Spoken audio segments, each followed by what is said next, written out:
How do we find out how long this is? Hold on. We're on an hour and 11 minutes at the moment. Oh, okay. I was trying to make it there so that we could tell where this conversation was going to be. On the. I just listened to it through. Don't worry.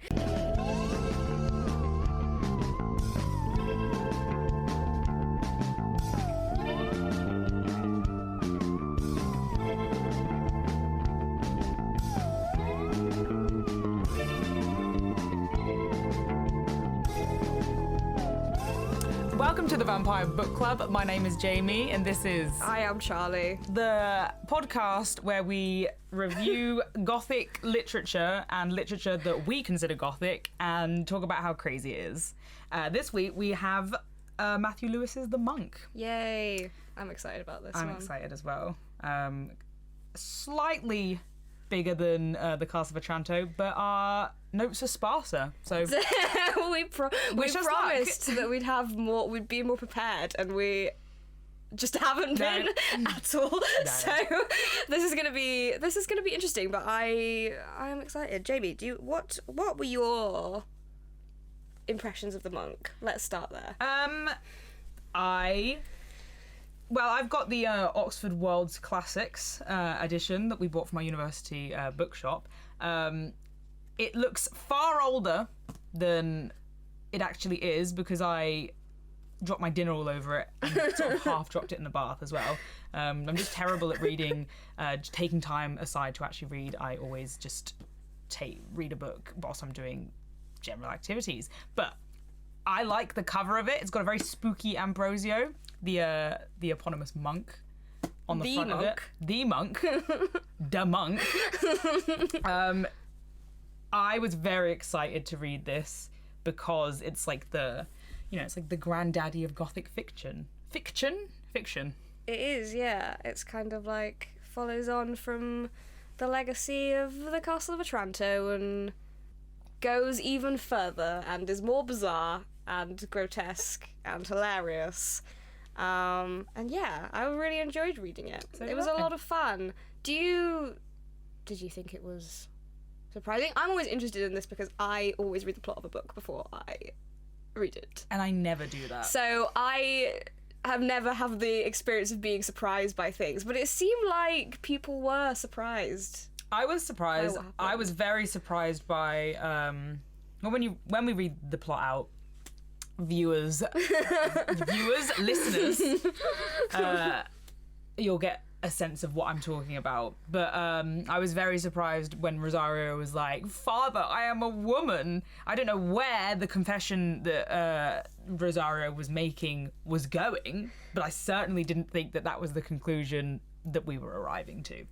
I was also shocked by, I think especially coming from the Castle of Otranto, where everything is just so almost cartoonish in its horror, to get some, some pretty grotesque happenings. Yeah, was exciting. It has all the same elements of kind of like ridiculous kind of humour, but it just goes so far. It does. Oh, it has the trappings, and there's definitely a few sort of very, I think, intentionally comedic moments. A lot of very funny moments. Or maybe not. Yeah, no, I would say intentionally comedic moments. Yeah, like there's Laurenella. Yeah, exactly. But I do think it's far scarier than the Castle of Otranto. Yeah, I agree. It's much darker.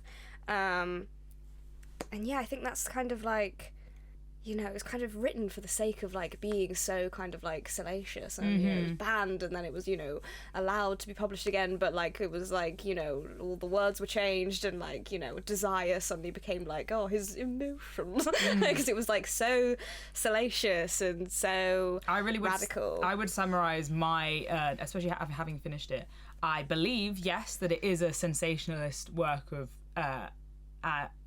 anti-Catholic rhetoric, but so much more as well. But also so much more. Okay, shall we dive into the plot? Let's try. Hi there. Future Charlie here, just letting you know that we tried and we failed, and I have just spent the past 2 hours attempting to detangle and salvage some kind of understandable narrative out of the absolute fucking mess that we recorded last night, and still ended up with a whole half an hour of absolute nonsensical drivel. So to spare you from that, I'm just popping in here to provide you with a much condensed, much more sane summary of the plot, for the sake of time, entertainment, my sanity. You will unfortunately miss moments like this. Jacinta. Is it Donna Jacinta? I might be making that up. It doesn't really matter because she's not really relevant to the story, other than Jacinta, the fact that Jacinta. Other than the fact that she goes to get Ambrosio, and she's like, Antonia has seen this ghost of her dead mother. You need to come and do an exorcism. She's seen it too, Jacinta. Jacinta's like, I've seen it too, and she had like snakes for hairs and was screaming about the chicken wing. Yeah, so it's such a bizarre. We will. Maybe I don't know if we can even clarify that. And this. And he's like, oh, I don't know. And then Matilda kind of gets out this magic mirror where we see a very, oh god, it's just so weird and pornographic. This weird scene where Antonia is in the bath and then a bird like nestles between her boobs and she's like, ha ha ha, and like very odd. And this is too much for Ambrosio, and he's like, fine, I'll do it. And like, I have to have this sexy bird woman. And this. Don Lorenzo, who Antonia's seeing, has a sister who is in a convent in Madrid, and we don't have pregnant. Listen, for previous for plot A, like Charlie wrote out a whole thing, and then plot B is just plot B. And this,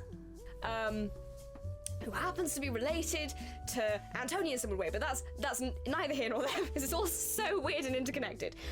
Oh fuck, we didn't talk about how Satan at the end was like, oh, by the way, you're related to Antonia. Antonia. Yeah. I completely forgot about that. This also happened. Priory? No, to the convent to rescue Agnes / kill. Are you not going to talk about how prior to this? Oh my god, there's so much to say. Where the prioress, the abbess, is torn to pieces in the streets. Believe me when I say you're welcome. So let's get this over with. The novel was written in 1796 and is set in the 18th century, which is relevant because, unlike last episode's book, The Castle of Otranto, the novel isn't looking back to a medieval Gothic past. This is probably because much of the action in the novel was inspired by Lewis's own experiences in the French Revolution. We don't really talk about much about this backstory when we come to discuss the actual book, but I just thought I'd pop it in here for some context and some relevance. It also takes place in Madrid, Spain, notably a very Catholic country with a reputation for hot-tempered, passionate dispositions at the time. And if you think Lewis was trying to make some kind of point here by setting this book in a Catholic country, in a Catholic setting, in a country that was kind of known to be quite passionate and dramatic and hot-blooded, you would be absolutely right. The novel is somewhat convoluted in structure, comprising a main plot, a subplot which is extensive enough to be a novel in its own right, and a subplot which constitutes the backstory of the subplot. So we will be discussing all three of these plot lines in our discussion of the novel, but right now you only need to know about the first two, and I've tried to separate them out for the purposes of just general comprehension. So the main plot centres around the eponymous monk, Ambrosio, a charismatic monk/preacher. No, Lewis didn't have a comprehensive grasp of the structures of the Catholic Church, and it tells the story of his fall from grace as he is lured to sin by the devious and dastardly Matilda, a young woman who he meets after she disguises herself as the novitiate Rosario in order to be closer to Ambrosio, or so she claims. In the process, he commits all sorts of heinous acts, including lots of disappointing sex with Matilda, the murder of Elvira, an impoverished widow, and the rape and murder of her daughter, the beautiful and virtuous Antonia, before she is able to marry her true love, the handsome cavalier Don Lorenzo. In the end, his evil deeds are discovered and he is condemned to death. Matilda arrives and in her final attempt to push Ambrosio to sin, tries to convince him to sell his soul to the devil, which he eventually agrees to in order to save himself from his execution. Satan arrives. Yes, Satan makes an appearance in this book and reveals that Antonia was in fact his sister and Elvira his mother in one final layer of total incestuous sinnery, and then pushes him off the cliff, pointing out that Ambrosio only asked to be released from jail, not to have a long or prosperous life, before his soul is damned to eternal hell. The book ends and Ambrosio's body is left to be pecked by buzzards for 7 days and 7 nights, calling on the thematic imagery that is meant to be evocative of the Prometheus myth. The subplot focuses on Don Lorenzo's sister Agnes, a nun in the local convent, and her lover Don Raymond. Agnes is discovered by Ambrosio early in the book to be pregnant by Don Raymond.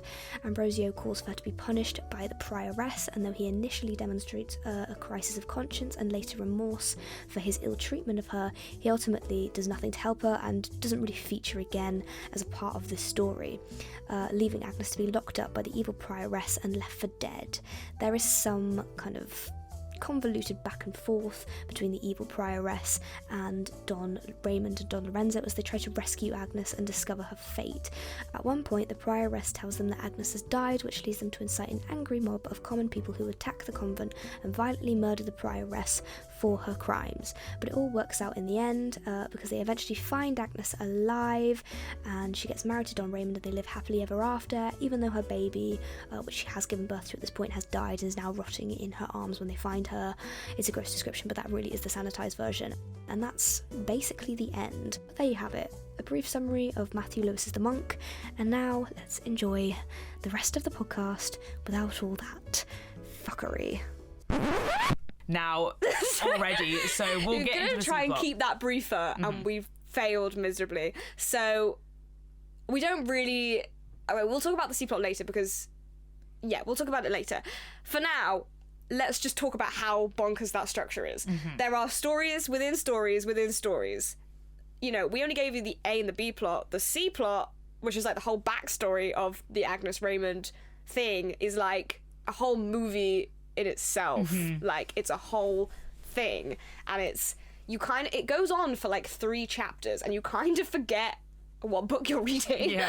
Because it's so long and detailed and kind of, I wouldn't say laborious because it's quite enjoyable to read, but it's like it's just a whole other story within a story within a story, and it's kind of weird that it's given like that much time. I mean, yeah, it contextualizes, but also, like, I think especially in certain, like, the attention that the plot gives to certain elements is just bizarre. It's like, you know how, like, the whole Elvira and how Antonia came to be in this church in Madrid is kind of just like expositional dialogue from her aunt in the first page. So you read it and you're like, what?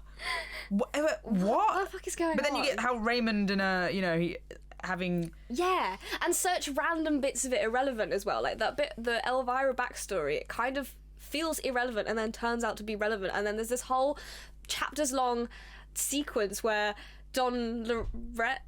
Raymond is telling his whole backstory, and you're just like, what part of this has to do with anything? And it turns out not a lot of it does. Yeah. And it could be summarized basically saying like he met Agnes while he was traveling. She thought she was hot. They fell in love. They were going to run away to be married, and then she was put in a nunnery and they couldn't. And that's basically the story. And it takes 3 chapters to get even to the point where She they're killed ready her mum to being talk about born, and they were like, this girl's got to go in a nunnery stat that.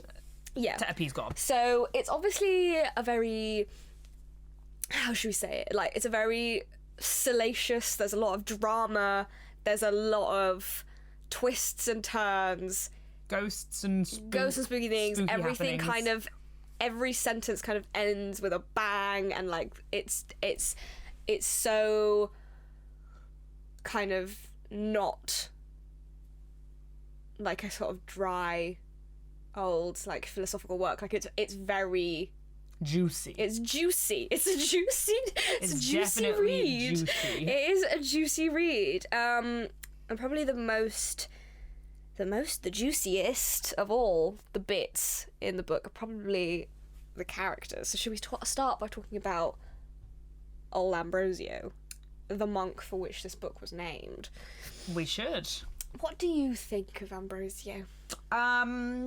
Obviously terrible. I think that his constant sort of like back and forth where he commits this absolutely obscenely horrible deed and then he's immediately either filled with like he's both immediately filled with like disgust and regret directed towards himself and then disgust at the subject of which he has committed this deed with/upon. He's always like, oh my god, this, you know, Matilda is so gross, like Antonia is so gross, like I can't believe I did that, like I can't believe I did that. Yeah, and then he goes and does something worse, Yeah, like, after and, he, like a chapter later. Rapes Antonia, he's like, oh, it was your fault for being so hot. Yeah. How could you blame me when you're so hot? It's like, and then he like, very problematic. and then he, you know, feeds her and cries with her and is like, I can never let her go now that she can identify me to all of Madrid. I can never let her go. It's quite upsetting to read, actually. They cry together and she's like, I promise I won't say anything. Like I promise I won't say anything, and you know, like, let me just quit this chamber, like let me just quit this crypt, I'll never see sun again.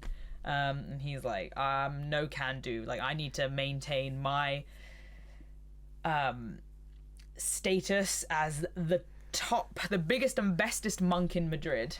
The biggest and bestest monk in Madrid. Because, yeah, it's interesting because when we're introduced to him, we're kind of introduced to him through the eyes of the very innocent Antonia. And, you know, the whole first chapter is kind of basically she and her aunt Laurinella have just arrived in Madrid and they go into church and the church is packed and there's nowhere to sit, and this is because everyone has come out to see this amazing preacher Ambrosio who is like giving these amazing sermons that are really inspiring, and so people are coming from far and wide to hear him speak. And there's this whole bit where they're talking, they meet Don Lorenzo and they're asking why there are so many people there, and he's explaining this to them and he's kind of like, singing Ambrosio's praises. Oh my god, so many names. Singing Ambrosio's praises, and kind of like there's a lot of very, I might talk about this more later, but like very idealizing language around Ambrosio. Like he's described as like, oh, he's so pure, he's so good, he's so innocent, like he has never been lived outside the monastery. He's just a meat channel for God. He's just, yeah, exactly. He's a meat channel for God. Like, he's never been tainted by the outside world. Like, he's so pure, he doesn't even know how women's bodies are different from men's bodies. That's Antonia. No, that's what he says. That's why, because he's so pure that he doesn't even know the difference between men and women. Yeah, that's Antonia. And no. Antonia. Yeah, no, that's the thing, because she then demonstrates, because he's like, it makes him a saint that he doesn't know the difference, and she's like, oh, well, that makes me a saint too, because I don't know the difference either. Oh, right, yeah. And it's like, oh my god, fucking Antonia. But like, you know, Ambrosius kind of like put on this like pedestal, and we'll talk about the kind of idolization of objects and things and people and the problematic nature of it in this novel that is highlighted later. But like, he's kind of like, he falls so far, and except he doesn't. Like, he's seen to fall so far because people have this idea of him, but in reality, like, you know, there's that bit where he's like quite near the beginning, just before he speaks to Rosario, where he's like, no one else could have, like, he kind of believes the hype about himself. Like, he's kind of like, no one else could have withstood temptation like I have. Like, no other man could possibly have been so strong as me. I am so fucking good. Oh my god, I'm like, so good at it. Yeah, and it's ridiculous because it's like, well, you haven't really resisted anything because you have exclusively lived in the monastery your whole life, and then obviously as soon as he is presented with temptation, he immediately caves.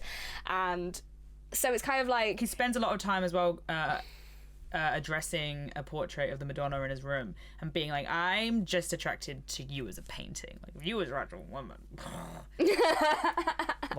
I don't know what I'd do, and I'm sure I would be not of the flesh about it. yeah, he's very kind of like, oh, this can be like a sensible I'm not attracted to the friendship. woman, I'm attracted to the painting. All the time he's kind of trying to convince himself, with his relationship with these women, he's like, oh, like we could just have a sensible friendship and that would be enough to satisfy me. And obviously it's never true. But yeah, like he kind of, do you think he does kind of fall, or do you think that he was always kind of a bit of a shit and then just was given a reason to be shit? I think that lauding that much sort of authority and power on one person, especially in the sense of a bit sort philosophical here. especially in the sense of it being sort of like bestowed by God as opposed to sort of like constituted by the institution of the church, which is what is really happening. I think it's both. Basically, like he's going around raping and murdering people by his own volition, but also the church has like facilitated his ability to do that, and also helped really mold him into such a repressed creature that's where his inclination to rape and murder is coming from. Yeah, I agree. That's my hot I think take. Because he kind of says, doesn't he? He's like, oh, I could have been such an amazing man, such an amazing male specimen if I hadn't been cloistered in this monastery. But I have been cloistered in this monastery, and you know what? I'm bloody good at that too. Yeah, So he does. It's all fine. I'm just amazing, and I would be amazing in any situation, and then demonstrates that he is terrible in every situation. But yeah, I think despite all of that, there's this very interesting thing about Ambrosio, which is this incredible naivety. Like we said, like at the beginning, he doesn't really know the difference between men and women, and he's only shown when Matilda exposes her titties when she's about to kill herself, and he's like, oh, what are those? And kind of has this moment of like suddenly experiencing like lust and desire for the first time, because it's the first time he's ever known what that was. I would argue that he's been experiencing lust before then with the Madonna. Yeah, lusting after the Madonna in. I don't think it's as explicit, and I don't. No, think it's certainly not as explicit. It's very much easier for him to ignore because it's not. He can't name it either, I suppose. There's no physically tactile. undress her. Yeah, there's no like tactile element. There's no actual woman. So it's just like, it's just because I'm so devoted to Jesus. Yeah. Obviously, I would love the Madonna. Yeah. But clearly. But it's really because he finds that quite hot.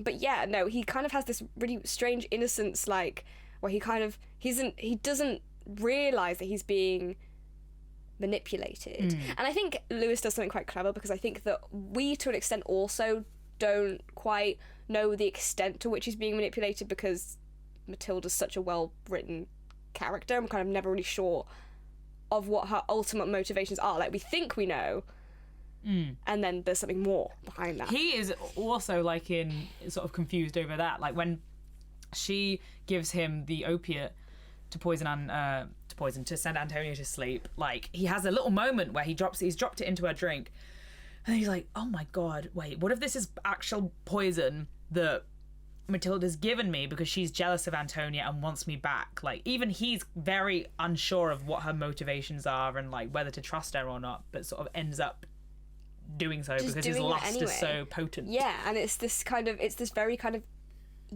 innocent and naive lust where he just kind of goes after it headlong and doesn't know how to manage it because he's never experienced it before. And it's a very destructive, very violent, very aggressive kind of mirror to Antonia's innocence, and it's a mirror. He mirrors Antonia in more ways than one, not least because he's her brother, but very much in the sense that like he's a long lost secret brother.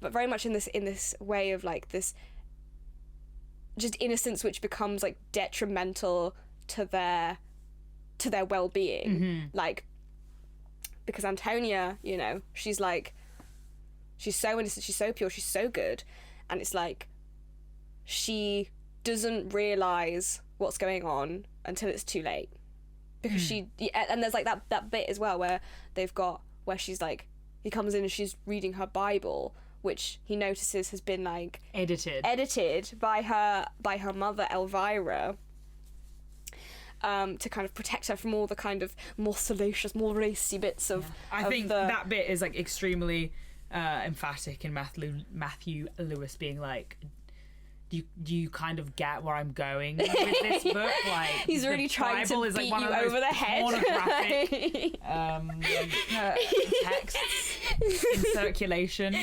Yeah, like, guys, people want to have sex. That's what Lewis wanted to tell us. But yeah, no, Antonia also has this innocence and this naivety, which is constantly played upon, and almost it's to the point where it's like caricatured. Like, I think a lot of the response that I've heard from people like kind of talking about Antonia is kind of that she's just like this nothing character. She's this wet blanket. She's kind of, I think it's like, I think it's interesting to think about this female characters in terms of, or in one way of thinking about them in terms of like who is supposed to be the heroine, because I don't think that Antonia is supposed to be the heroine. I think she's also one of the most unifaceted, or if not the most unifaceted, out of the central female characters, because she is just so fucking innocent to the extent that it seems to have sort of like robbed her of a lot of common sense. yeah. And yeah. What would you say to this?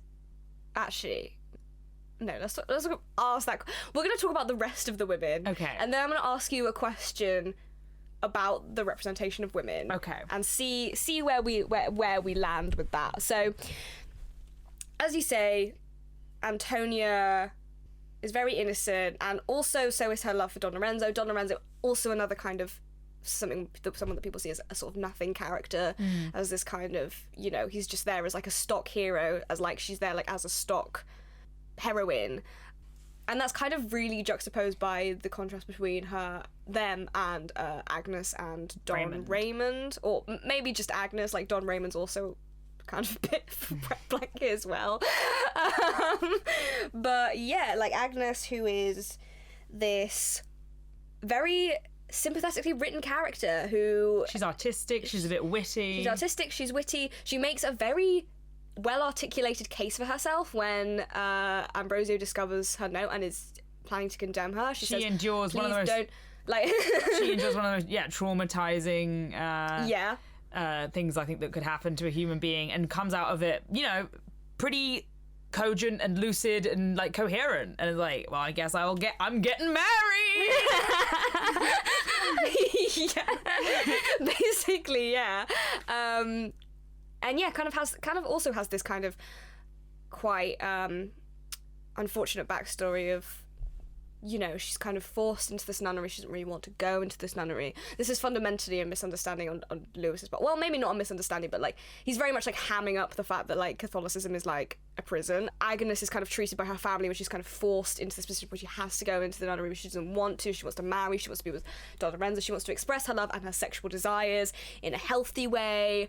And she's kind of denied that by her family and by a ghost who also wants to express her desires. By her family, because also her aunt falls in love with Don Raymond. Her aunt that she's staying with in Germany falls in love with Don Raymond, and Don Raymond is like, oh my, because Don Raymond basically endears himself to her because he's trying to convince Agnes's aunt that for him to marry Agnes. So he's very nice to her aunt, because the point is that, you know, the family's very superstitious, and she's been sent into the nunnery because she killed her mother. Well, no, her mother died during childbirth. It wasn't actually Agnes's fault, for obvious reasons.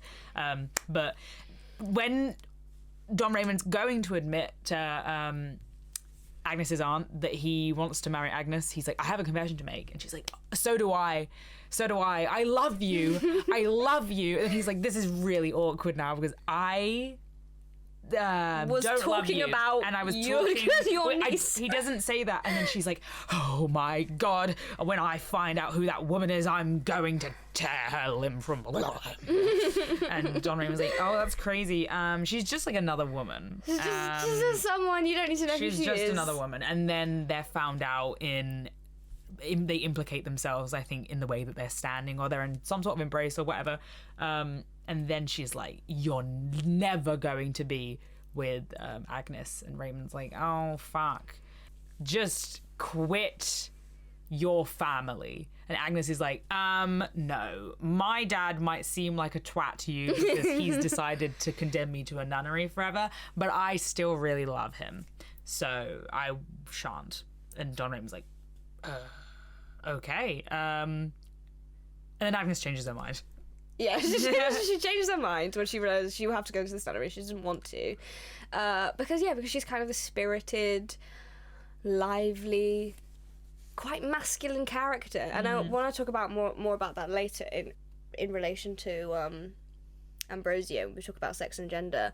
But like she kind of demonstrates a lot of these masculine qualities, classical masculine qualities. And classicism is another big theme in this book, and the way that we kind of understand Agnes's character and the way we understand Antonia's character through the guise of classicism. And Antonia's kind of like presented as this, what she described as. She's described as like a hamadryad, and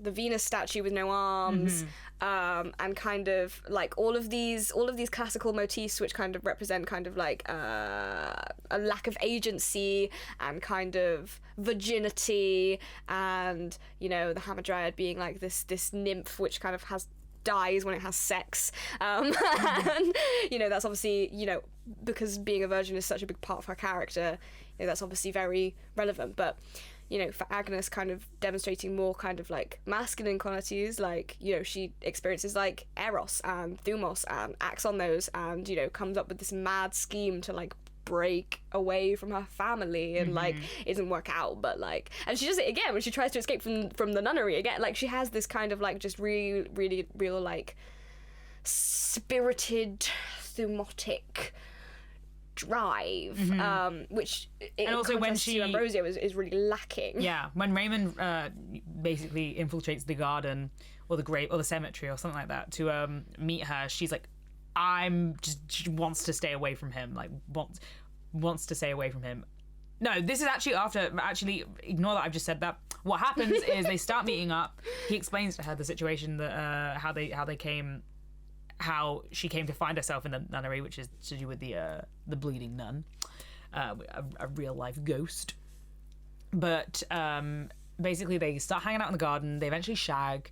Then she comes to herself and like, "I can't believe we had sex. I hate you." And then she's like committed in ignoring him. She's like actually going to never see him again until she realizes that she's preggers, and then has to be like, "Okay, fine, I'll marry you. I guess I'll marry you and love you forever." Yeah. But I was very committed, and I believe that she was very committed. I believe she was as well, and it's the only reason that Don Raymond even hangs around is because he's the one who's kind of like, "Oh no, but I really do love you, and I wanna be with you." And like Agnes is like, "I don't care."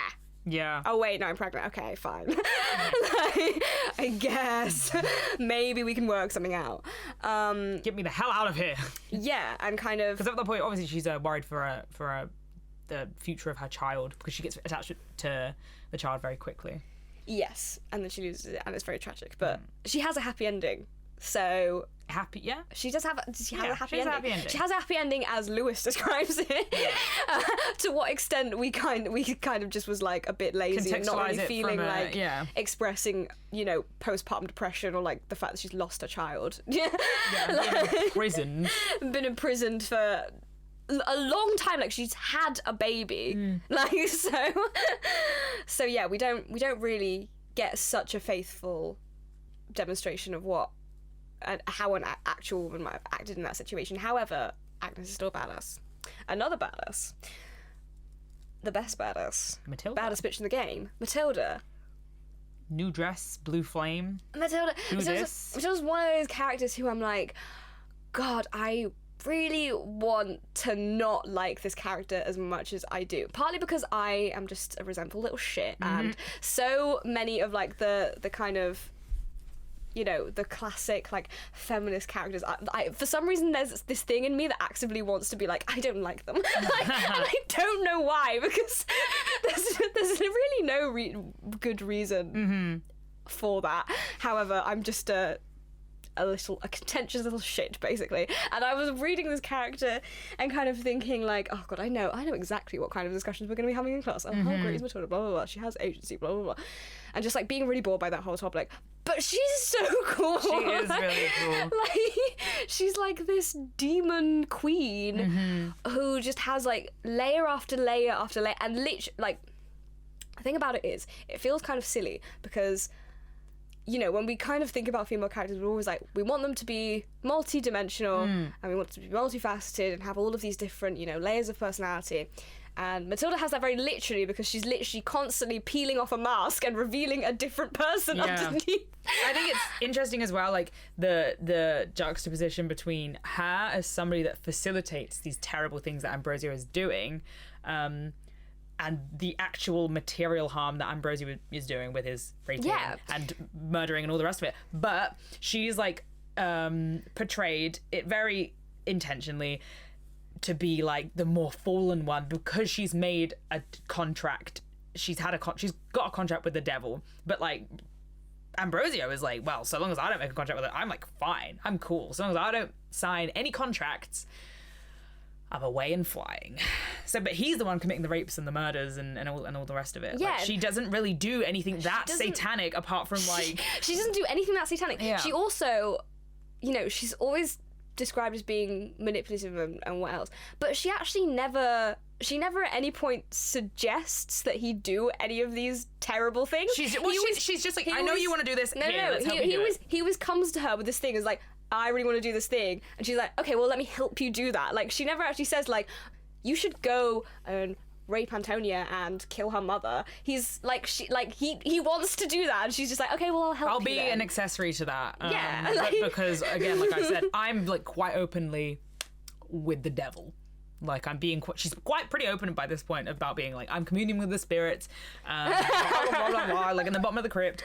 And at this point, I think she literally is described as well as being manly and assertive, and he hates it. He hates it. He really doesn't like manly women, and I touched on it briefly when we were doing that super long summary, but he kind of like starts to disengage from finding Matilda hot when she kind of starts demonstrating these qualities that he doesn't see as feminine. So, if, for example, in the same way as Agnes kind of demonstrating, you know, this kind of go-getter attitude, and also like, you know, intelligence, and, you know, she's very good at debating. Like, anytime he has a problem, she's like, well, this is why you shouldn't have this problem, and he's like, okay, fine. Like, he really doesn't have even though he's kind of always described as intelligence, he really doesn't have the kind of mental wherewithal to kind of go toe-to-toe with Matilda over these kind of like theological debates of like, how much is this going to harm my soul? How much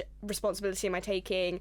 And she's kind of like, well, you know, she's just kind of at every point, she's just... That's why Matilda is also described as having control over these demons, whereas Ambrosio never once has control over these urges or this lust, or in the end of the novel, obviously has any control. We don't know the ultimate fate of Matilda. That's not clear. I mean, I'm sure listeners, you might be able to infer things better than we can, because in our whistle stop tour of this book. But she's shown to be in control of it, and in the interaction at the end where he's like, I'm not gonna sign anything because I'm scared that I'm gonna, like, you know, I don't want my soul to be sold or anything like that, and she's like, you're an idiot, like you fucked anyway, like you're already fucked. Going to hell. You're going to hell. You've done all of these terrible things because you wanted to. And the thing, and even that interaction, she's still to an extent wearing a mask, because she says, I've sold myself to the devil, and so now I get a lifetime of wealth and prosperity. And then right at the very end, the devil's like, actually no, she's literally a demon. Like, she's not sold herself, like, it's not that she's a person who's like gone bad or like fallen anyway. She is a literal demon who again is like masquerading and saying like, oh no, like I was I was evil all along and I've sold my soul to Temptation. fight. She is literally sent there as essentially the apple to tempt The monk. Ambrosio. Yeah, like, and that is her big goal. And he fucks up. He does fuck up. He fucks up badly, and Keeps fucking up. and that's not even to the extent that it's entirely Matilda's fault. Yeah. He likes to blame women a lot for their, how attracted he is to them, and but again, that's part of the wider sort of like message of like being like, we should all fuck or we're all gonna go crazy with us. That Matthew Lewis Just is have the sex. getting at. But yeah, should we also touch on a few, just very briefly touch on like Elvira? I would like to touch on Elvira because she is quite an interesting character. She has this very cool backstory, and she's also probably the most worldly and probably like quite similar to Agnes in this way. Like she has, we didn't go through her backstory. Oh, that's quite confusing. Basically, what you need to know is that Elvira is young and beautiful, and she attracts the attention of the Nobleman. Marquis de la Cisternas or his son, but the actual Marquis doesn't like her because she's poor, and so I thought it was Marquis. no, I think it's Marquis. I think it's pronounced no Marquis. clue. I No could be clue. wrong. The Marquis, Big M. at the garden party. Yeah, no, yeah. The big M is like, I don't want you to marry my son, and his son is like, I don't care, I'm gonna marry her anyway because she's so hot. So he takes her to The Caribbean. the Caribbean, which is a weird kind of stop off where he kind of like is owning a plantation or something. It's all a bit kind of iffy. We don't really ever hear enough about it to But they really know what's going on. immediately get there, and he's like, "Fuck, this is terrible." I don't like. She's No, driven me over. that is in the film. Oh no, I'm sure that's in the. No, in the book. Okay, No, I'm sure maybe that's in the I'm book wrong, as 'cause well. I thought in the book what happened was that he. No, she has the meltdown like when She- she's like relaying when she's No, because relaying. he died. No, okay. He definitely wishes. Listeners, we definitely have read the book. He definitely No, regrets it. Yeah, I think This he is- regrets it, but she says like, oh, like we did have a relatively happy life. That's what I thought anyway. I think they have a relatively happy life, but then he gets ill, doesn't he? He gets ill, but he does ill, kind of and regret in it his- as well. In his ill-addled state, he kind of gets really angry and starts hating her and resenting her for. Oh, I think you're right. This Actually, illness, and then he dies, and then she's left without a penny because he's been disinherited. Yeah. Oh yeah. I Yes, think you're that's right. what happens. Yeah. I think you're right.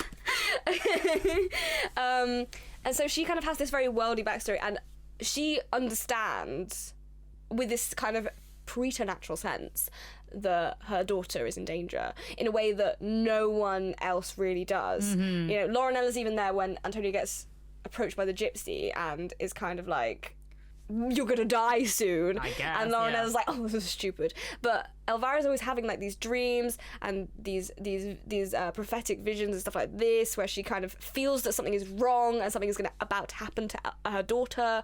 And on top of that, she's kind of constantly witnessing this monk sleaze on her daughter, and is kind of the only one who's like, stop sleazing on my daughter. Like, this is, I know exactly what is happening. I've seen sex. Because you're not just a cavalier, you're a monk. You're a monk that's coming in and trying to, and you're not just a monk, you're Ambrosio, the monk. Yeah, the thing that kind of separates Don Lorenzo from potentially becoming like Ambrosio, not that he's interesting enough to, but He's a free spirit. yeah, he's allowed to shag. Don- 'cause he's exactly. not, but part of Isn't that he's not part of the church. Yeah, monastery, exactly. The masculinity is kind of like warped and restrained by the Catholic Church, and Don Lorenzo is able to marry her, and you know, Elvira kind of sees Ambrosio kind of creeping on Antonio and is like, well, that's obviously never going to happen. There's only one thing that can be on his mind, and that was a little detour, but anyway, yeah. But yeah, I think Elvira's pretty cool. We then have Laurenella, who is basically just comic relief. We only got her here on our plan just to talk about how Just to Matthew reference that Lewis. she was I there. think it's interesting to talk about sort of misogyny in the book because obviously Yeah, there's a lot and of this is relevant violence. to the question that I will ask you when we finish talking about the women. Yeah, there's a lot of violence that happens to women in this, but it is interesting to consider whether Matthew Lewis is being just like ham-handedly misogynistic. What I do think there is true misogyny is in his depiction of Laurinella. As like just like an old, like ridiculous woman. I think she's like in like mid-40s or something like that, but And she isn't old. She's supposed to be ugly, but she's like delusionally convinced herself that she's beautiful. Lorenzo- She convinces herself that Don Christopher Lorenzo's friend, who's literally only there to like basically like leer, like be in the first scene where him and Lorenzo are kind of like leering at women in the church. and Lorenzo wants to talk to Antonia. So Christopher starts a conversation with Laurinella, so that they have some semblance of privacy, and Laurinella takes that to be an example of his desire for her. And not only is she delusional in that way, but she then is like very bad mannered in a very kind of Jane Austen way, where she then kind of like presumes to say, I will accept the proposal that you're inevitably going to make to me, because of course you're going to make me a proposal. You've been flirting with me this whole time in the church. And Don Christopher's like, what the fuck? Have I just committed myself to marrying this hag? But it's fine because she does actually end up getting married. She ends up going to Cordova and then only comes back very briefly to hear that Elvira and then Antonio she's like, are oh, well, dead. there's nothing I can do for them, and goes back to Cordova. And so she's kind of really only there as like comic relief, which is relevant. I will now pose the question, which I haven't yet structured in my mind. Okay. But like, do you think that the representation of women in this book is intentionally or unintentionally misogynistic? So I think that's a funny one because a lot has been said on the extreme and graphic nature of the violence dealt to women in this book, but obviously it is also an analysis of how the Catholic Church holds women to impossible standards as well, of sort of purity, and to the extent that it's an artifice, hence why, with all the imagery with the Madonna and the statues and so on and so forth. But there is sometimes very odd moments in the prose where it's difficult to tell where the focalization here is, if there is any, and it's just sort of like the omniscient narrator. Well, there's a section here that says, now Antonia had observed the air with which Don Christopher had kissed this same hand. She drew conclusions from it somewhat different from her aunt's. She was wise enough to hold her tongue. As this is the only instance known of a woman's ever having done so, it was judged worthy to be recorded here.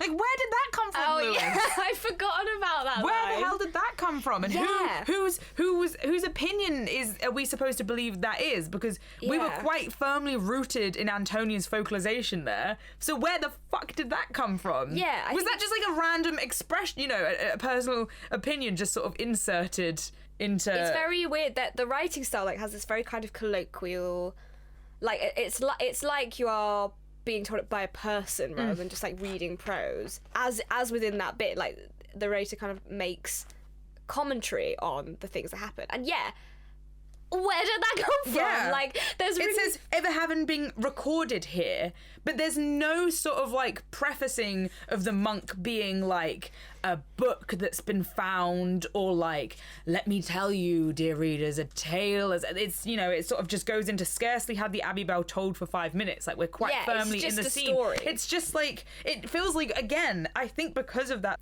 insinuation that the monk is a story, it's sort of it's metatextual. It takes you out. It breaks the I think this is an expression for, I don't know, video games, but it breaks the fourth wall for a second. Lewis is just It's actually theatre. Oh, is it? Yeah. The more you know. But it feels like Lewis just sort of jumps out and is women. So I think that is slightly more interesting to talk about than the just because there's been so much literature and critical literature written about The moon. We Critical- have an ambient moon for Yeah. the gothic vibes, and it's just fallen over.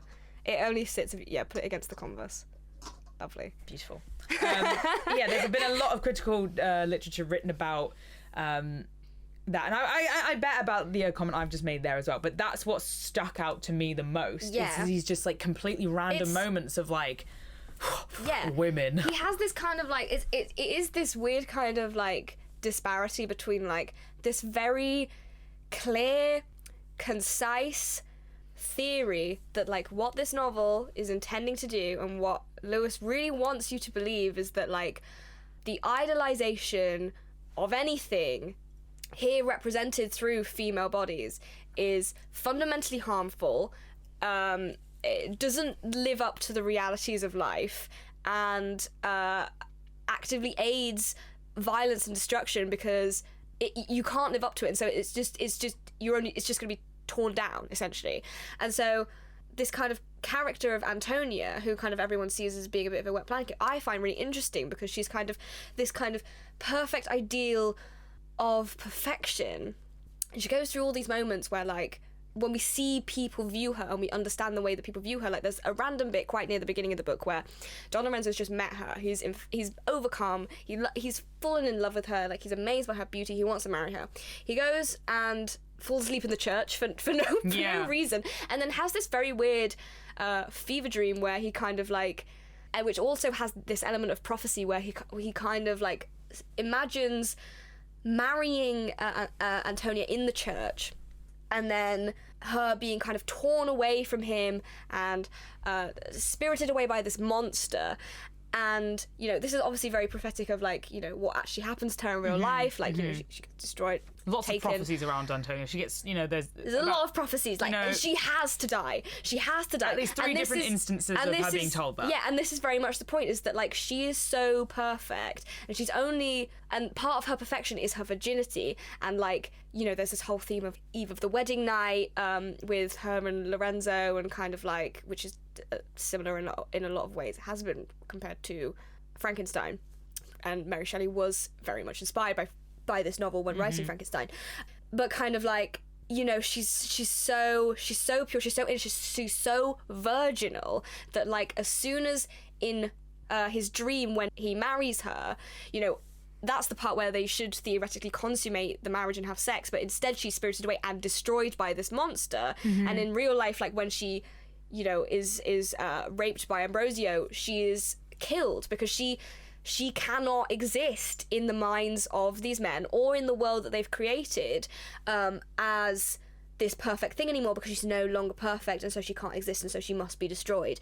And so I find her a really interesting character, and, you know, I'm kind of reading it and comparing it to Agnes, and it's all very cleverly constructed to give you this impression that the way that women are presented here is bad and it's wrong.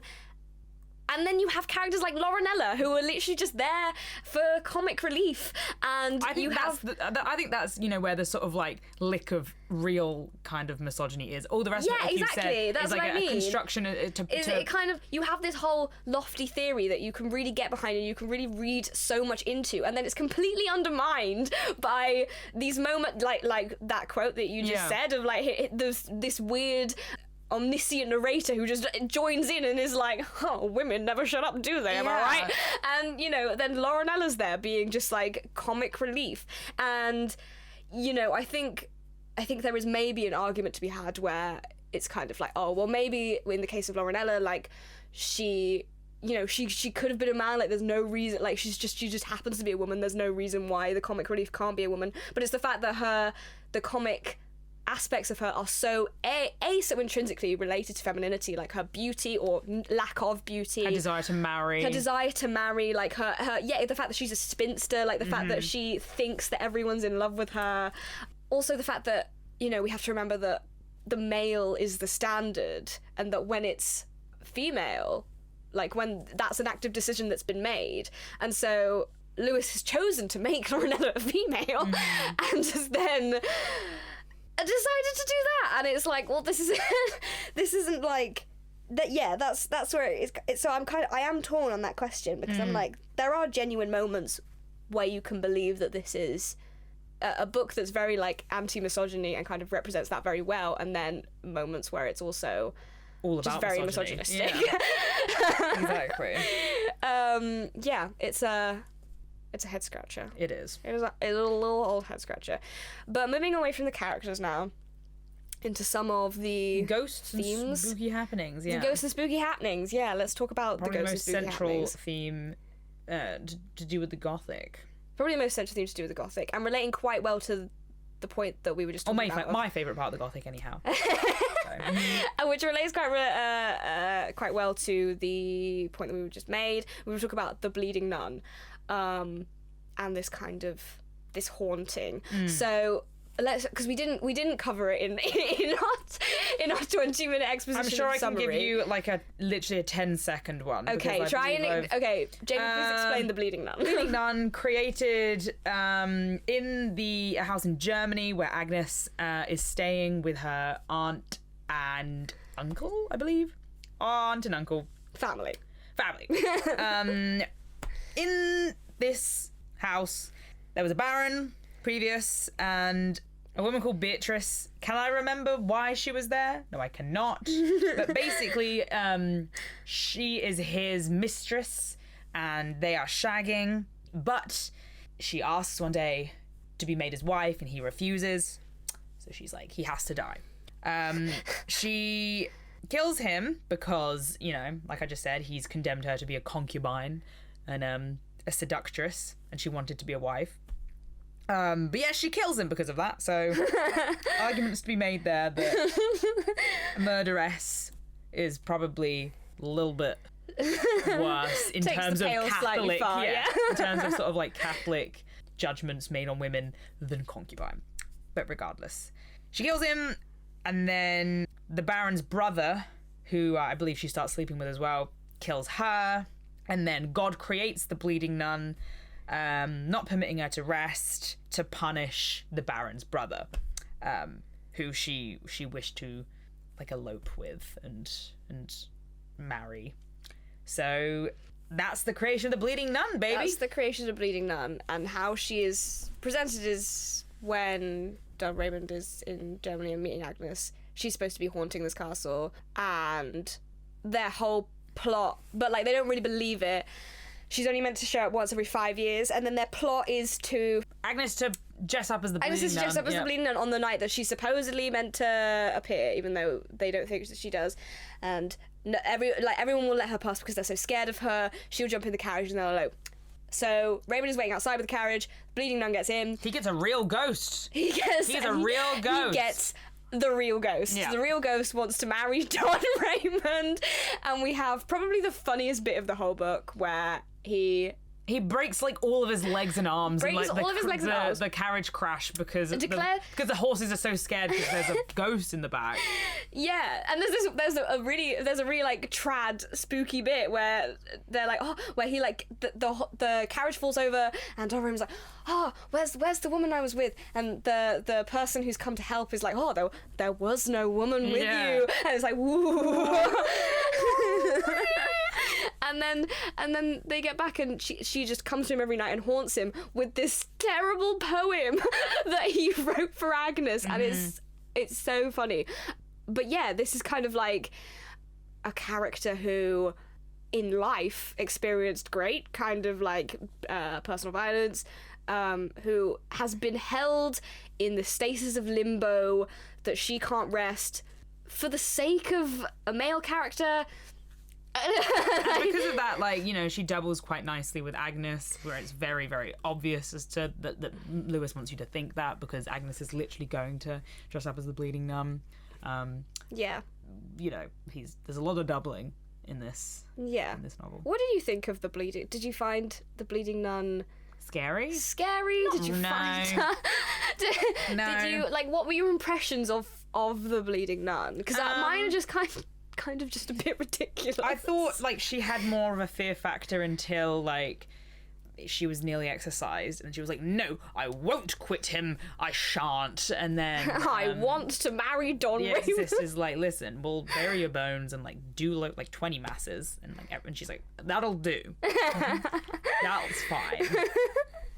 Yeah, there's a lot of spooky happenings that go on in Germany, including the Bleeding Nun, also including the Wandering Jew, who's kind of like this literary. He's part of he's part of like a long-standing anti-Semitic tradition to depict a Jewish person as having laughed at Jesus when he was on the way to be crucified, and is therefore like condemned to walk the earth forever. And he's the one who knows how to exercise the spirit. So yeah, there are these kind of weird, genuine moments of real ghostly happenings. And then a very odd sort of like, what the hell just happened there? Which we've got written here as the chicken wing ghost. The chicken wing ghost. How Elvira, how the mighty fall. Yeah. Yeah. I want to try and like, basically, Elvira dies. Antonio's really sad about it. She and her landlady Jacinta then see the ghost. At separate occasions, though. The ghost that approaches Antonio is more like, The ghost that approaches Antonio is like, she says something really quick. She's like, you'll see me soon, which is basically this prophecy of like, you're gonna die in like 3 days time or whatever, which everyone's going on about. But no one pays any attention to this, and we'll talk about why that might be later. But like, anyway, the problem is that there's a ghost haunting. Jacinta then sees the ghost and is like, gets this really weird narrative about eating chicken on a Friday and then like having displeased God, and then that's why she's died and why she's now haunted, as if fucking Jacinta believes that Elvira is haunting the house because her soul is unable to move on because she ate some chicken. Like, I think it's parodying, some of the superstitious Catholic beliefs. But it's just silly. It is silly. Like, that was all we really wanted to say on the older. But no, chicken, but chicken wing ghost. The chicken wing ghost. But like, do you think that there's a point to the ghost? Like, do you think that, because last time when we were talking about the Castle of Otranto, we kind of couldn't really see much of a point for them to be there, or at least for them to be there in the way they were, and then kind of realised that they're sort of there as like a harbinger of sexual intent, like problematic sexual intent. But like, I don't see. I think they have, they have relevance to the plot. The Bleeding Nun more so than Elvira / the Chicken Wing Ghost. The difference in which they're written with, I think, is quite marked as well. In that, like, the Chicken Wing Ghost has got snakes for hair and is like very, very big as well. Back to ghostly bigness.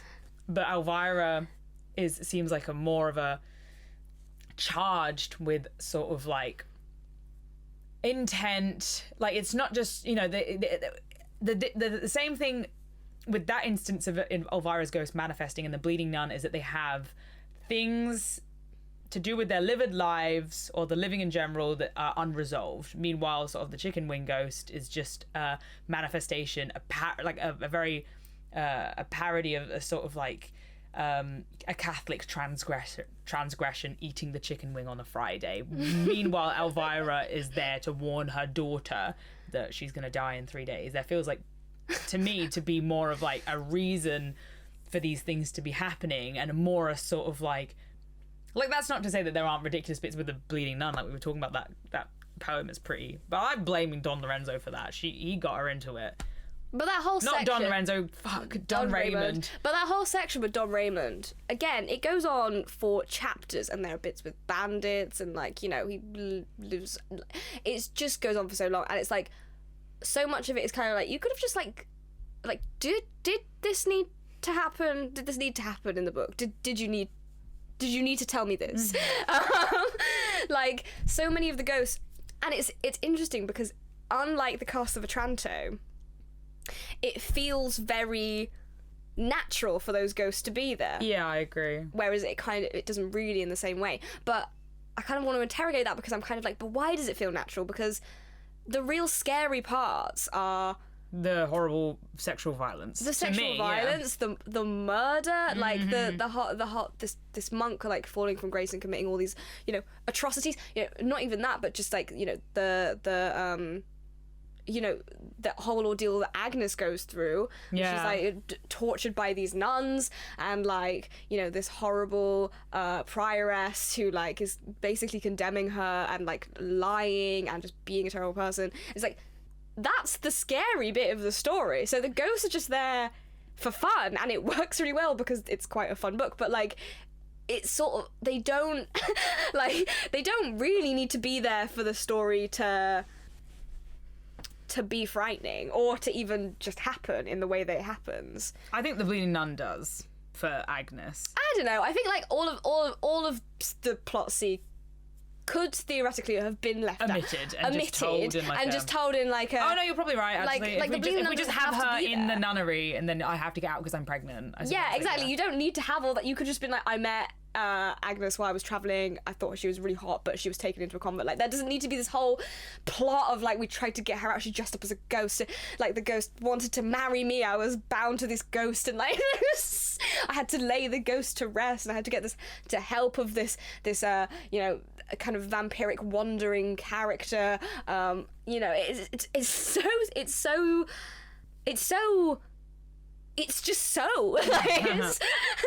so much, like, it's just so much of everything. It just adds to the aesthetic of this kind of very very male horror, and that was his intention in writing it, is that he wants to step away from kind of Anne Radcliffe's female terror and just put the fucking ghost in the book, and make it kind of fun and silly and horrific and gratuitous and gross. Right up until it's not. Right up and that's until why the it's- monk is, I think, like, much scarier, because it's like kind of goofy until it's really not goofy at all. Yeah, it's very sensational. Leads quite nicely onto, I think we should just, we've sort of done like The Wandering Jew. Let's talk about, how about prophecy, demon summonings, and general magic all in one, and then a little sprinkling of the old rotting baby, because that's Sprinkling the old quite horrible. rotting child. Yeah, prophecy I think is an interesting one. I was thinking about this after the discussion we had last time, in terms of like how prophecy, you know, the kind of the villain Manfred in the Castle of Otranto is kind of villainous because everyone knows the prophecy. He's the one who tries to change it, and he's the one who actively tries to like reject that prophecy and kind of have his will over it, and, you know, not just succumb to it like everyone else. And I think prophecy here, specifically as it relates to Antonia, because Antonia is the one who most of the prophecies are about, Yeah.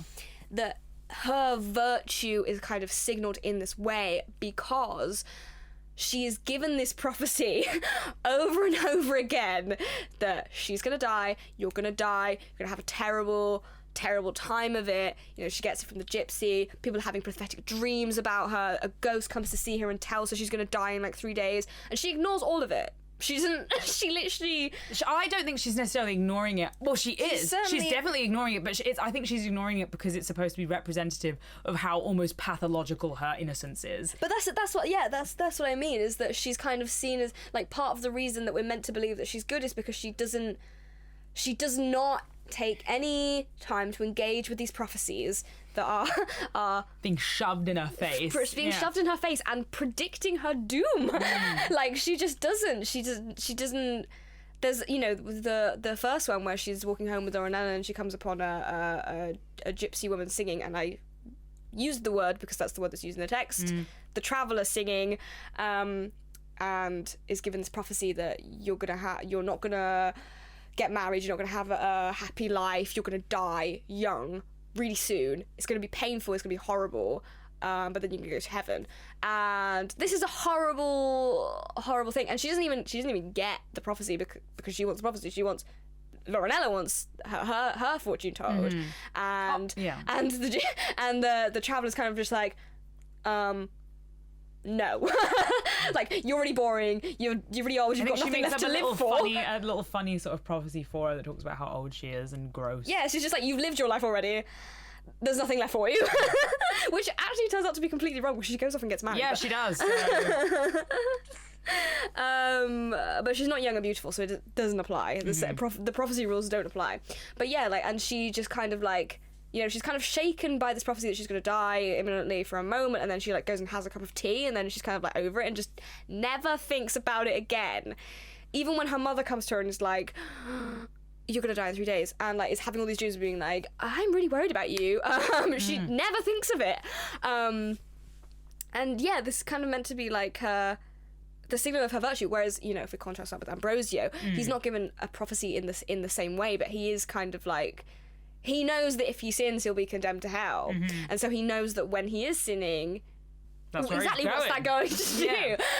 And yeah, he kind of constantly has these conversations with himself and with Matilda where he kind of rationalizes it, and he's like, you know, when he just was sleeping just with Matilda, he's kind of like, oh, well, I've only committed one sin, and the rest of me is still so pure. So I guess I'm still good. God will forgive me, despite the fact that he's being incredibly vain. But he does, you know, then he wants to sleep with Antonia, but he kind of convinces himself like, oh, well, I'm not making this deal with this demon. Matilda's making this deal. So in that way, like, oh, I'm still good. I'm still fine. I have nothing to do with this. Even though he's obviously, you know, the one committing the rape and the murder. And kind of always kind of trying to rationalise his way out of his own fate. Yeah. Which is set. And so, yeah. Prophecy, man. Prophecy. Guys, if someone gives you a prophecy, lean into that prophecy. Lean into that prophecy. Don't turn away from the prophecy. Don't have a cup of tea and forget the prophecy has just been issued to you. Maybe take the prophecy a bit seriously. Take the prophecy seriously, but also don't try and change it, because you're just going to end up killing someone and going to hell and selling your soul to the devil. That's the moral of the story. Getting your eyeballs popped out and being pushed off a cliff. Yes. Speaking of the demons and of the devil makes an appearance in this book, which I love. Me too. I loved it at the end. We got an actual Satan moment. We got a real demon. We didn't in the film, though, not to jump ahead to... No, we did. No, we didn't get an actual... Like, we didn't get the demon, like a CGI demon. Oh, no, we didn't get a CGI demon. I wanted a CGI demon. We didn't get a CGI demon. We got Satan. Bad. We did get Satan. And I actually quite liked I quite liked it as well. We'll discuss this more later. But yeah, no. The devil appears in all of his deviled glory. Like we said earlier, we sort of described the instance in which he signs the contract to be with the devil. Yeah, and it's to the devil directly. Like, it's not like, you know, when he's a monk and he's kind of like abstractly trying to reach God through prayer, not really knowing what's happening. He like, the devil shows up. You know what it does feel like? It feels like, because I think the novel is so, like, previous to this point, really intentional in not letting you know any of the specifics of this, like, demon summoning and like devil worshipping that Matilda is doing. It kind of feels like a celebrity appearance at the end, where like Satan comes out and he's here. Like, we've got Satan. He's here. Like, he's here in the flesh. Arrived. He's finally here. Like, we're actually getting like you know in Animal Crossing where you have to try and get KK to the island. Yeah, that's what it feels like. You have to commit enough sins to get the devil to come and take your soul. And there he is. You know, like, we've been, you know, we're seldom sort of like, I don't think we ever get like a focalization with Matilda / Rosario, or I think if it does, it's very brief and sort of uninteresting, but it's mostly through Ambrosio. And because of that, we don't get to see any of like the occult rituals that are like apparently or quite clearly going on in the crypt. So to see this, I think was pretty fun. We do see yeah, you're right. We see one summoning, but it's very kind of like, you know, Matilda speaking another language, and you know, it's all very alienating. He's described as like a beautiful man with like red wings, which I love. I want red wings. Actual Satan at the end is like pretty grotesque. Yeah. Which I also love. Yeah, me too. I just love the whole aesthetic of hell. I really do. Me too. But yeah, like the magic mirror as well. Like there are all these fun little, like, if this were to be a franchise, like you could just make so much jewelry off of it. Like you could make the mirror, the freaky mirror with the bird bit in it. Okay, basically just the mirror.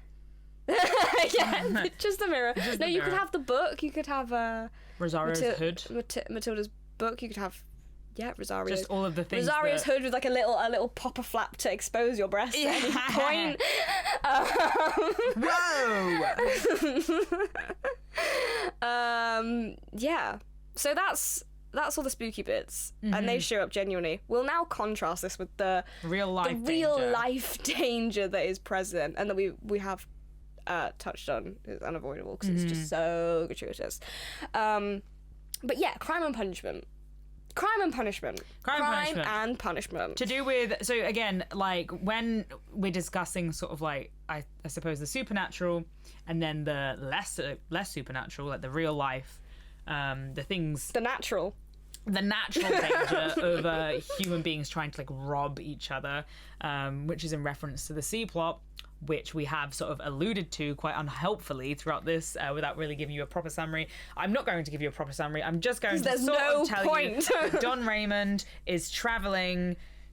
God knows where, I can't really remember, but it's like near Salzburg or something. He gets stuck on the road and is invited into a stranger's house, Baptiste, and he takes note of his like quite frosty wife, Marguerite.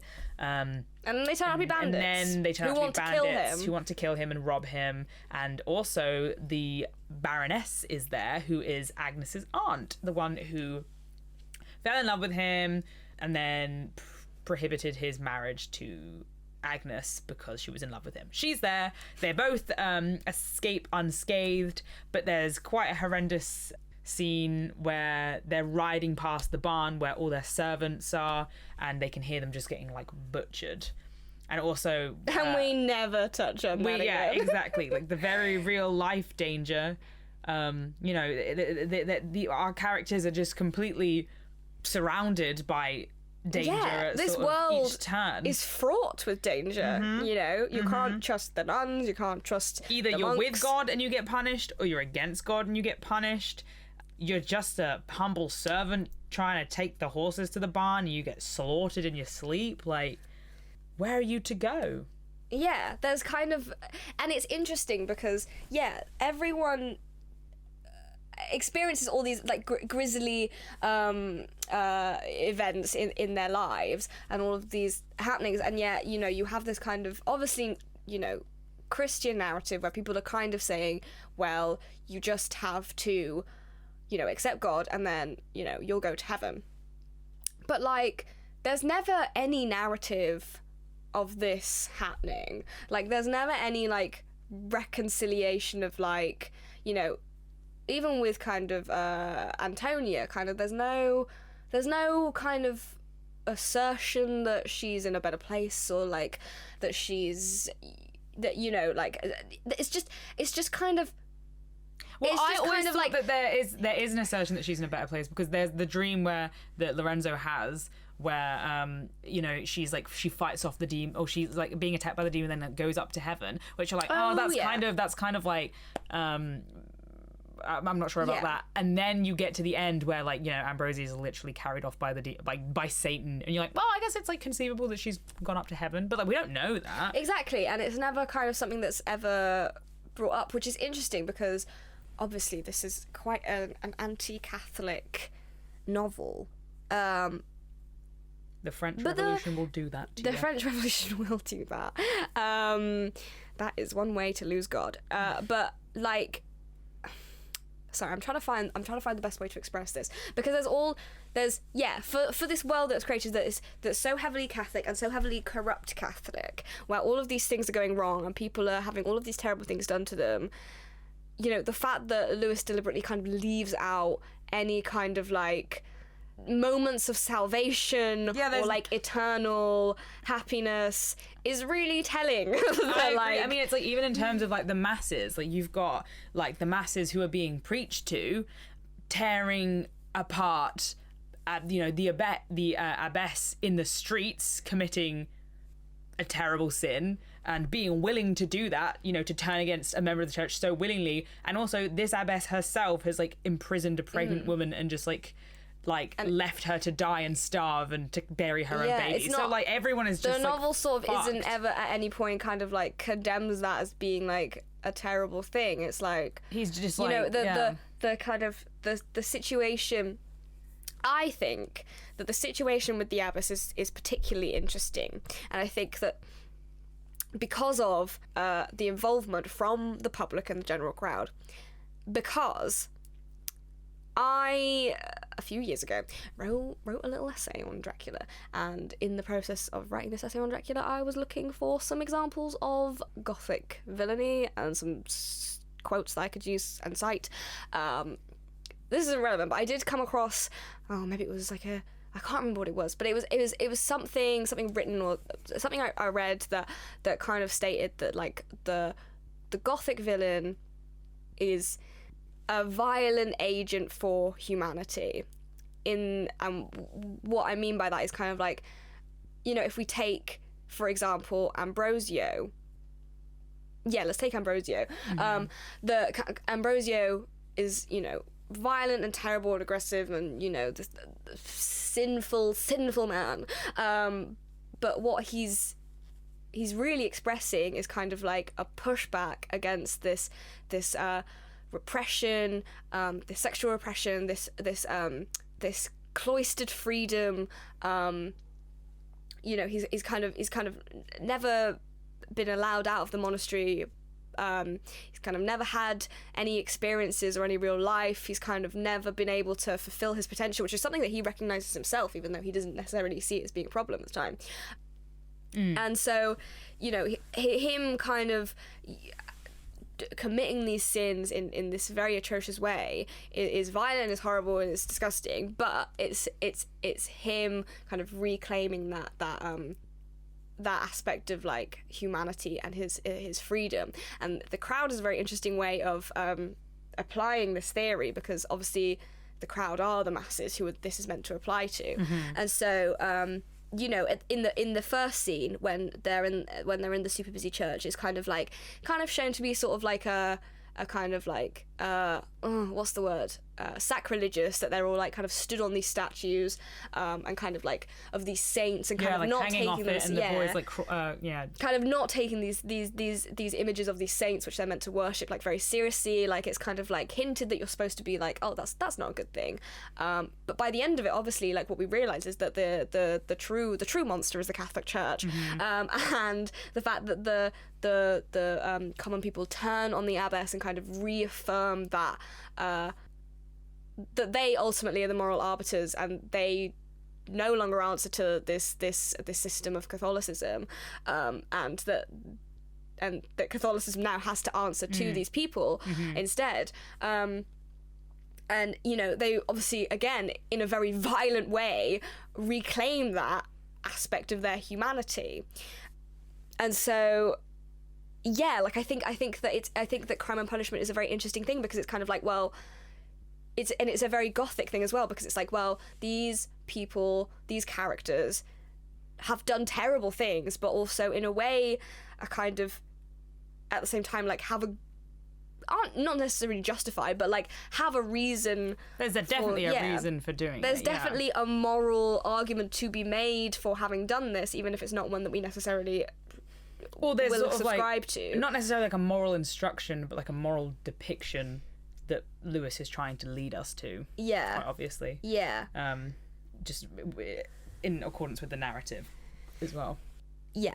The Crime and Punishment, the Catholic Church, I've obviously already kind of touched on that, some and of Saints and Idols, but should we talk about the Eden motif briefly, because I do think it's like extremely, well, you know, it's very obvious. It's another one of those things where it's like extremely obvious. He gets bitten by the snake. He gets bitten by a snake in this beautiful rose garden. What could that be alluding to? I wonder. It's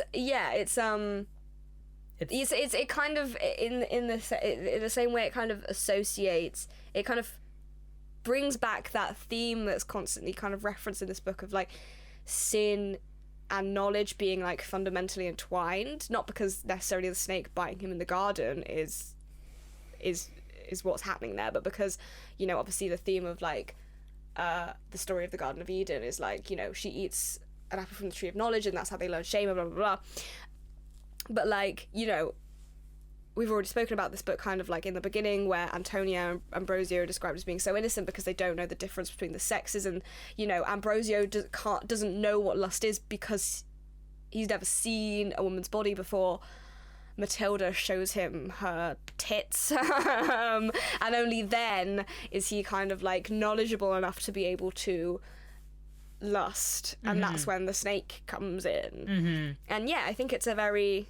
do you think it's too on the nose? No, I think it's great. I love Paradise Lost, and I just think it's like, there's almost this like imagining like, oh my god, what if the snake had like met Adam first instead of Eve? Like in That's Paradise actually Lost. a cool idea. Like, what if the snake had come across Adam first? Like, how would he have acted? How would Satan have acted? What would he have done? I actually think that's an interesting way of reading that Ambrosio storyline. Oh, thank you. I hadn't quite made that leap of like, I was just like, yeah, he's Eve. I'm like, stop. No. Well, I have a very compelling argument as to why he could be. Actually, yeah, let's jump right onto that. Let's jump onto sex and gender. Let's jump onto also because we're conscious of time, and how long have we been going for now? 2 hours. Anyway, yeah. Let's continue. Make you listen even more. In fact, we won't cut anything out. Listen to all the pauses. Yeah.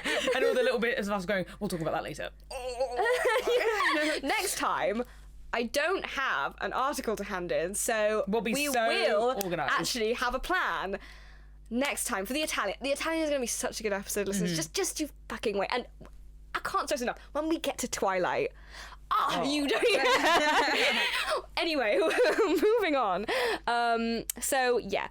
Gender swapping, the feminization of Ambrosio. I've touched on this briefly when we were talking about Agnes and kind of like her kind of more masculine, classical masculine characteristics.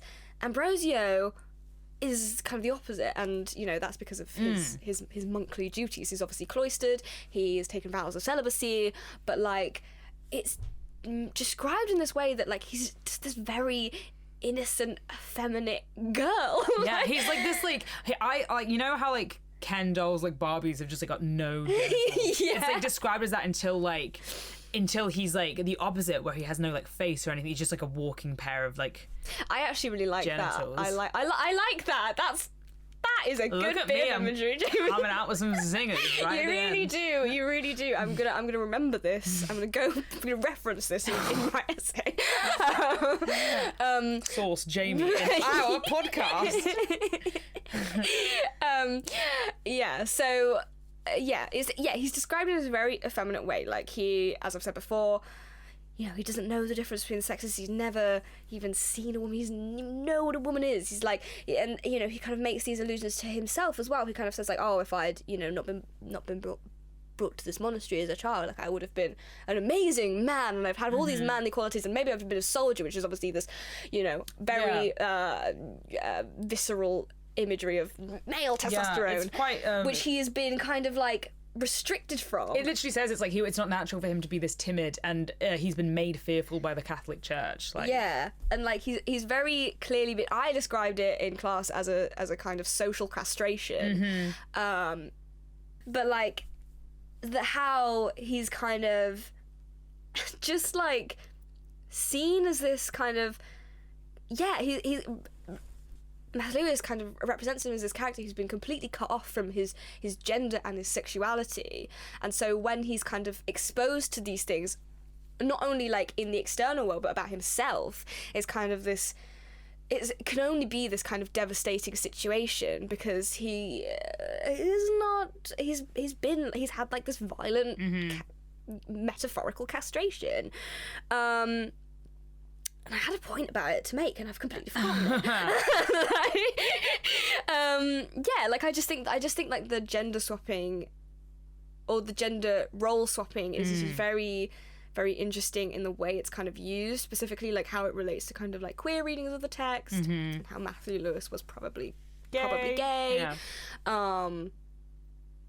And, you know, at that point when you kind of think about it and you kind of read the relationship between Rosario and Ambrosio before we know that Rosario is Matilda. I think it's honestly the nicest he is in the text when he's like when he's interacting with Rosario. He's just like there's tactility. I think it's one of the only moments of sort of non-violent tactility we get is the two of them sat on that bench, like he puts a hand on him and is like, "Don't you worry, you can tell me anything." One another. Yeah, and Matilda Rosario sits there and is like, theoretically, this thing happened with my sister, and like it's just mad. Do you pity her? Do you pity her? And then Ambrosio's like, I really pity her, Rosario, I really do. And then she's like, psych, I'm Matilda, actually, sorry. And then he's like, I pity you not. Get away from me, a woman in the monastery. Suddenly by the fact that she is a woman. Yeah, like he has so much sympathy for Rosario when he's Rosario, but then the second that he's revealed to be Matilda. Yeah, and not even just that, but just like the genuine sexual chemistry between him and Rosario before we know it's Matilda. Mm-hmm. Like, there are moments, reading this where you're kind of like, is he gonna kiss a man? Is he gonna? Yeah. He might. Coming into it without any sort of prior knowledge to what the plot was going to show me, I really was not expecting that I am a woman. Father, I'm a woman. I was expecting like a gay confession. I'll admit, I really was expecting that. Yeah, it really leads you to believe this. Yeah, it does. The role switching Matilda as Rosario and him kind of like experiencing this friendship, not just a deep friendship, but like this real like care for what he believes is a man.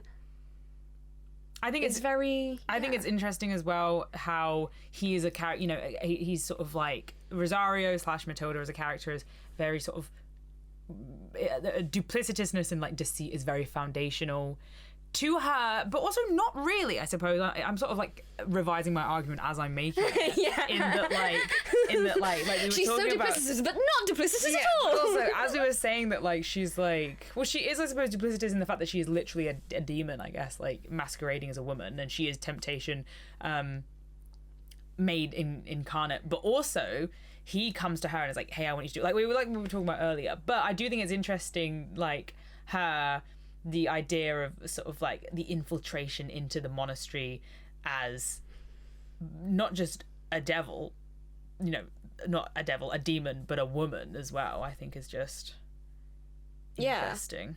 In the disguise of a man. Yeah. And I think, I was kind of saying earlier when I was kind of like, is he gonna kiss a man? Mm-hmm. And kind of how kind of gay it feels. Mm.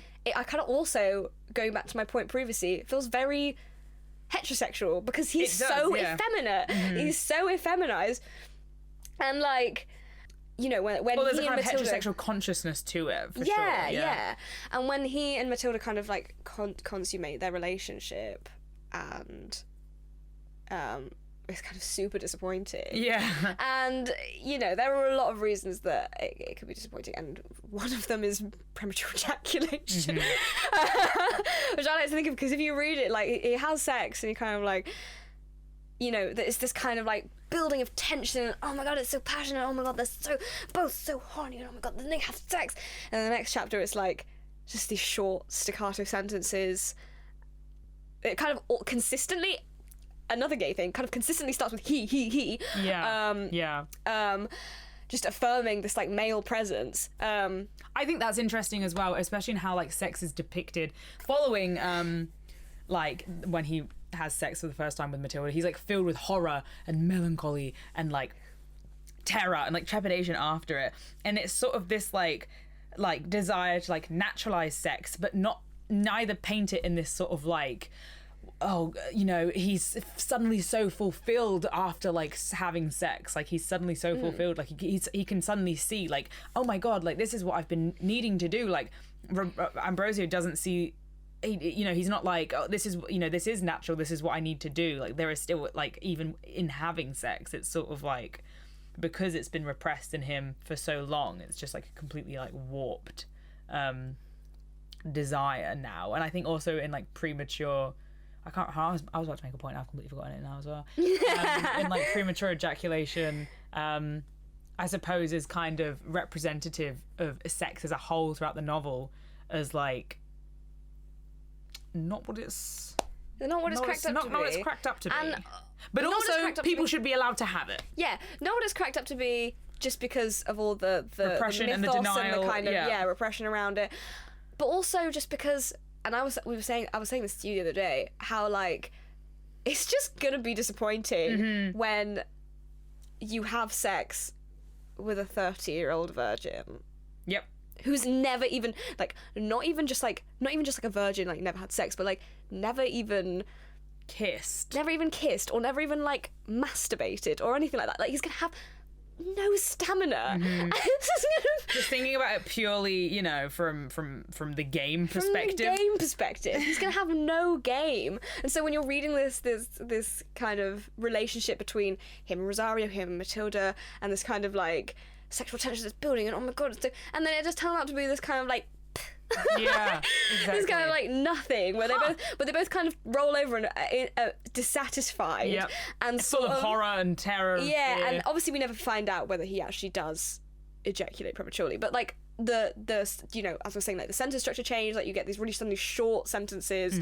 There's like a lot of clear shame and embarrassment, and it's kind of like, is this mirroring this kind of like just very disappointing sexual consummation, which I think it is. Probably. And yeah, I think you make a convincing case for it, and I believe you. Thank you.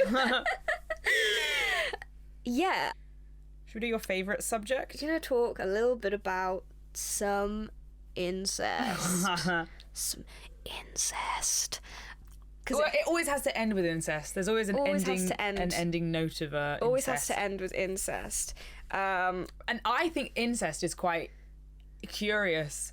Curious? I don't know why I sort of use curious in place of interesting, because that's what I meant. Interesting, because it's almost like a hidden sin amongst the actual it's very sin. Oedipal. Which, yeah, it's like it's a bit Oedipal like, is Oedipal. Oedipal. Pussy. But it's like Eat pussy.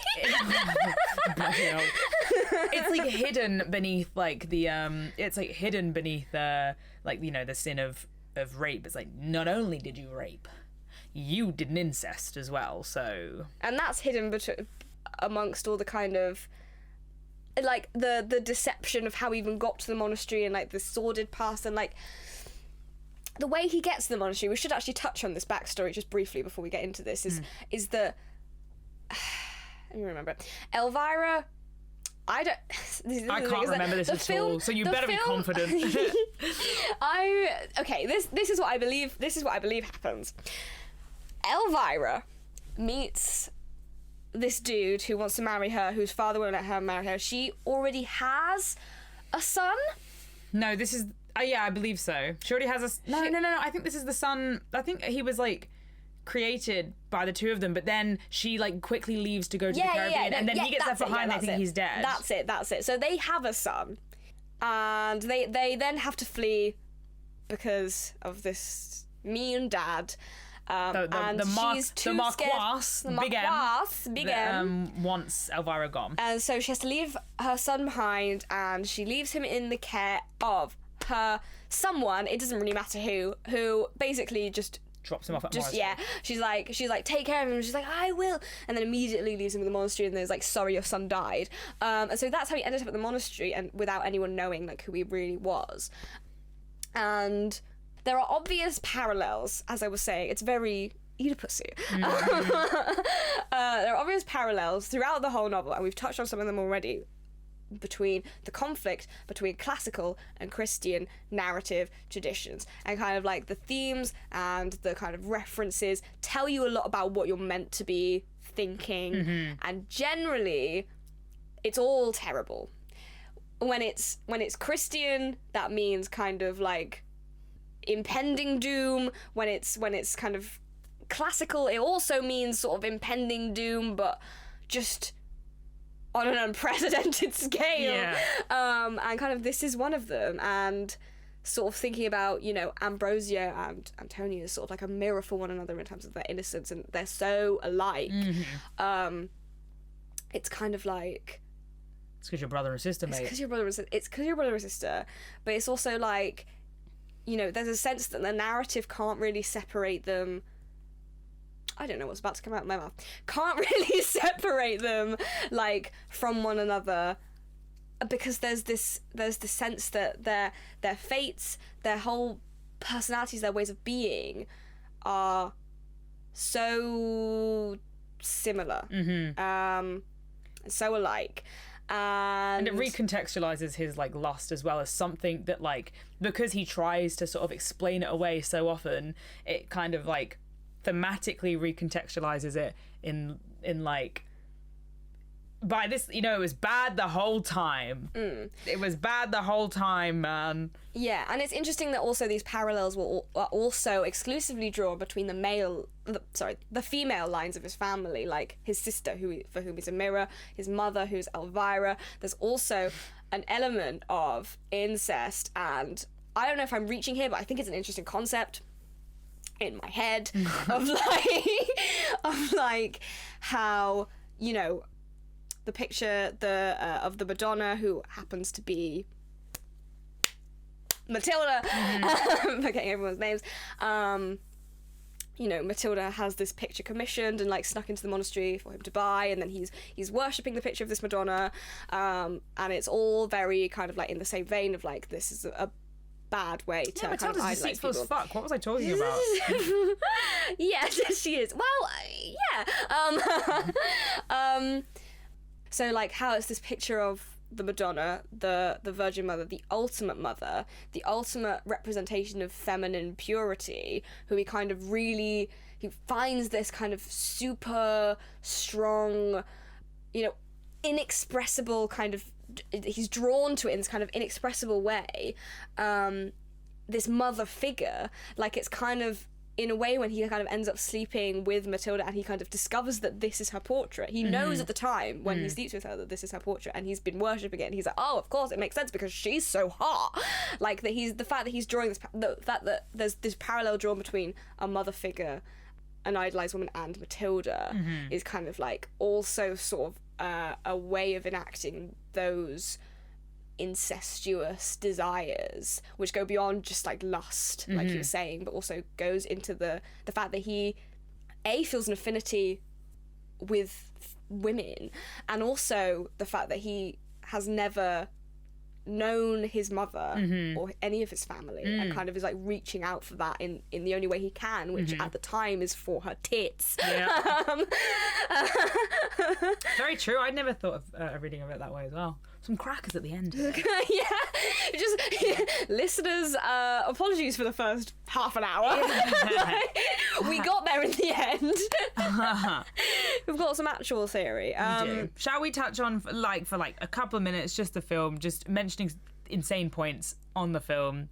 The first of which I want to mention is Rosario's mask is so scary, so fucking freaky. For the record, we are talking about the 2011 Dominic Moll version. There are several versions. I did also watch the 1990 version, and that was equally crazy, quite funny. Yeah, there's a lot of like dry ice and red lighting. It's like, ooh, my favourite. But yeah, no, I really liked the film, actually. I liked it as well. I did think it was scary as well, and I also think the recontextualization of the incest, which is vile in the book, is somehow made even worse. It's made much more dramatic in the film. Yeah, I think it's maybe even told slightly better, because in the film, like, he has this birthmark, it which looks like a hand. Elvira recognises when she finds him laying asleep atop Antonia after having raped her. Yeah, so it's kind of like, and you know, he kills her, and with her dying breath, she kind of says, Matteo. Yeah, and it's like, that's when he realizes, like, oh, that was my pre-monk name. Fuck. Yeah. Any more film points? The film points, the devil. Let's talk about the devil in the film. So at the beginning of the film, he's a slightly fruity. The film opens with this confession box scene with Vincent Cassel. Oh shit, I forgot about this, actually. Giving confession. And well, I rewatched it today only to find out when it was set, because the film sets it, interestingly, in Ambrosio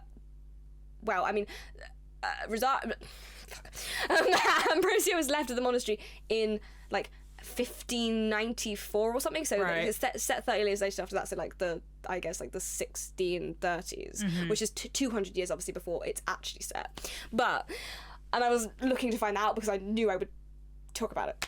Yep. And that's me talking about it. So I basically talked about it because I looked it up. But like, anyway, I watched the start of the film, and it starts, as I said, this confession box scene where Monk, Vince Cassell, is giving confession to this, what we think is just a random character, just to establish the fact that he's a monk. I'm talking about this character who's kind of confessing that he acts of paedophilia. Against his niece, who apparently has very sexy ankles, and you know, we're meant to think, like, initially. It's he's also hearing layers, so much like lust on the daily from these like he's lust on the daily, and he's also like condemning them and being like, it's just as simple as saying no. You just gotta rein it in. You gotta say no to the devil, because as soon as you give him any power, exactly, you let him in. And obviously the film then goes into the whole thing of like, no, that's not actually true. You don't have to actively let him in. He's just there, and you weren't prepared, and so we've got you. But then at the end, when the devil appears and Monk Ambrosio is wandering through the desert wastes, which is not something that happens in the book, but it's something that happens in the film. The devil appears, and it's that guy, and so you kind of have another layer when you go back and watch it the second time, which I found quite interesting, where it's like when like, you know, they're having this conversation about like, is it this simple to avoid? He's having it with the devil. Mm-hmm. Like, so the devil really wins. Like, that was like a cocky prick. Yeah. He just gets in a last, well, that was pretty, you know, that was, serves you right. Yeah. And fucks off. It's a good film. You should watch it. It's very the crow pecks at his back. It is very, the cinematography is very beautiful. The way that I think that it frames Antonia as well, I think is really interesting in terms of like, it doesn't kind that she doesn't die either. She goes mad, which I think is an interesting final fate for her. And the way that it kind of frames her is sort of like, not necessarily as this kind of like so naive it's dangerous, but kind of like it gives us hints of that by like framing it in very like fairy tale, like there's loads of like very like not overexposed lighting, but like where there's like this kind of constant light glowing, and saturated, warm, and whilst like horror strings play behind it, it's very clever. Very clever. It's a very good film, and I appreciated it greatly. Did not like Lorenzo's hair. We'll point that out. She didn't. She made it very known. Emphatic about and that. Also Laurenella was not as funny. No, she was just there. She was just there. And that is our. That concludes the monk. That is our takeaway from the film. We will wrap it up now because we are on 2.5 hours. Woohoo! It is. Oh god, it's nearly my bedtime. Okay. Yeah. Next week is the Italian. Not next week. Whenever. Next time. Yep. Next time. 2 weeks from now, we will be doing Anne Radcliffe's The Italian. Please read along. Send us your thoughts. I will, as last week, leave a link in the description for our email.